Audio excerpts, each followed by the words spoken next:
네, 안녕하세요. 무예부터 냄비받침의 김사연입니다. 오늘은 어떤 책을 리뷰할까요? 바로 조선의 무인은 어떻게 싸웠을까? 라는 책 리뷰인데요. 한국전통무예연구소 소장으로 활동하고 계시고 수원시립공연당 무예24기 시범단 상임연출을 맡고 계신 최용국 선생님의 저서입니다.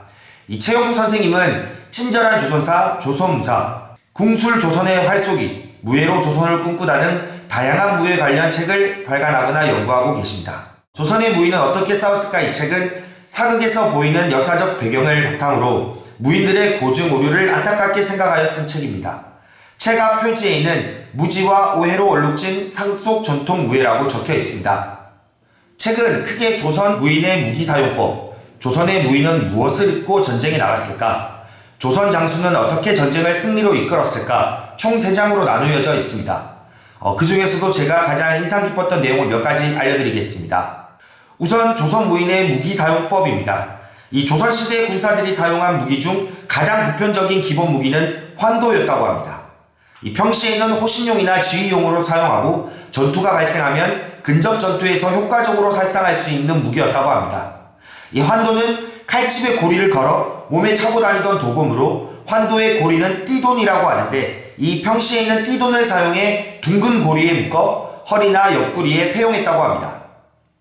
하지만 사극에서는 기병이 한 손으로 고삐를 들고 나머지 한 손으로는 칼을 들고 적을 추격하는 장면이 심심찮게 등장하는데, 여기서 치명적인 실수가 있다고 합니다. 적이 말머리를 돌려 공격할 시에 칼을 뽑아서 공격을 해야 하는데 이 칼집은 어디에 둘 것이고, 보통 사극에서는 이러한 과정을 생략하고 칼집은 어디론가 사라진 채 칼만 들고 교전하는 장면이 연출된다고 하며, 적을 제압한 후에는 어김없이 사라졌던 칼집에 칼을 넣으며 의기양양하게 승리의 함성을 지른다고 합니다. 이러한 장면은 사극과 다큐멘터리에서 볼 수 있다고 합니다. 이 조선시대 군사들의 무기폐용법에 대해 조금만 관심을 가진다면 오히려 배우들이 더욱 편안하게 촬영할 수 있겠다 생각했습니다. 환도를 허리나 옆구리에 차고 다닌다면 계속 들고 다니는 배우들이 더욱 편하지 않을까요? 우리는 활의 민족이라고 하지 않습니까? 이번에는 이 활 사용에 관한 내용인데요.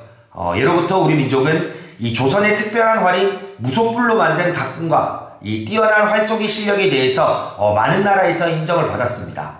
근래에는 이 올림픽 등에서 우리나라 선수들은 이 상상을 초월하는 실력으로 세계를 제패하고 있다고 합니다. 하지만 이 사극 속에서는 이수진 장군도 우리 전통 활쏘기 방식이 아닌 이 유럽식 혹은 지중해식 활쏘기를 하고 있다고 지적했습니다. 우리나라 전통 활쏘기는 이 엄지손가락을 이용해 이 활시위를 당기는 방식인데, 이 각궁은 탄성이 강해 손가락으로 당겼다가는 화살 몇 발도 쏘지 못하고 손가락이 절단날 수 있다고 합니다.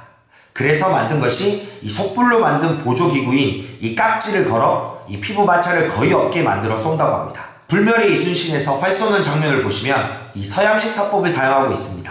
이순신뿐만 아니라 대조영, 안시성 등 이 다양한 사극에서 어류를 범하고 있다고 합니다. 다음입니다. 이 전장에 나가는 조선 무인들은 무엇을 입고 나갔을까? 인데요. 이 사극 속에서 한 칼에 베이는 갑옷에 대한 이야기입니다. 이 사극 속 전투 장면에서는 갑주를 완벽하게 착용한 군사들이 이 일격에 쓰러지는 장면이 자주 나온다고 합니다.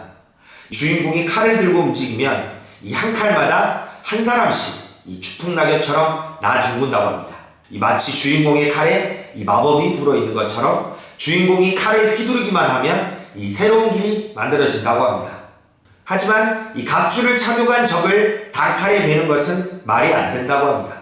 만약 한 칼에 잘릴 갑옷이라면 이 전쟁터에 입고 나올 이유가 없고, 이 입고 다니기도 불편한 이 쓸데없는 장식용품을 이 군사들이 입고 다니겠냐고 지적하고 있습니다. 이 갑옷은 기본적으로 칼이나 화살의 공격에 어느 정도 버티게 만들어졌는데, 이러한 모습이 안타깝다고 이야기하고 있습니다. 아무리 주인공의 용맹함을 드러내고 싶다 하더라도 이 상식선에서 좀 더 섬세하게 이 갑주의 약한 부분을 집중적으로 공격하는 이 주인공의 모습을 그린다면 오히려 주인공의 무예 실력이 더 뛰어나게 표현될 것이라 생각됩니다. 마지막으로 조선의 장수는 어떻게 전쟁을 승리로 이끌었을까입니다. 이 사극을 보면 이 지휘관의 모습은 출중한 외모에 뛰어난 무예 실력을 갖추고 직접 창칼을 들며 전투에 임하는데, 심지어 이 적장도 아군의 장수 못지않게 멋지게 그려집니다.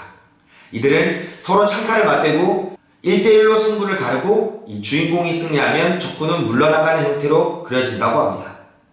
하지만 이 전투는 이 지휘관 혼자서 하는 것이 아니라 이 수많은 군사들과 하기 때문에 이 단 한 번의 실수로도 엄청난 군사의 목숨을 잃을 수 있기에 이 장수는 언제나 신중에 신중을 다해야 합니다. 전투 중에 결코 일어나면 안 되는 일이 이 최고 지휘관의 일기토라고 이야기하고 있습니다. 이 비상식의 결정체인 일기토가 지극히 상식적인 것처럼 그려지고 그러한 장면이 빠지면 이 재미없다고 말하는 이 사극 속 비상식을 상식으로 돌려놓아야 한다고 합니다. 이러한 사극에서 표현하는 이 조선시대 장수 군사들의 이 복장 등 이 다양하게 볼거리를 제공하기 위하여 왜곡되거나 과장되어 표현한 것들이 많다는 것을 알 수 있었습니다. 이 책에서는 더 많은 내용들을 담고 있는데요. 한번 읽어보시면 재미있게 접근할 수 있을 것 같습니다. 네, 마지막으로 김성인의 리뷰입니다. 저는 이 책을 읽으면서 오게티를 찾아라 라는 이 방송 프로그램이 생각이 나는데요. 무예사와 군사사를 연구하신 이 최용국 선생님이 이 올바른 무예의 가치를 전달하기 위해서 이런 것들을 지적하지 않았을까 생각됩니다. 저는 이 책을 통해서 많은 대중들이 이 올바른 무예사에 대한 생각을 가질 수 있는 계기가 되기를 바라봅니다.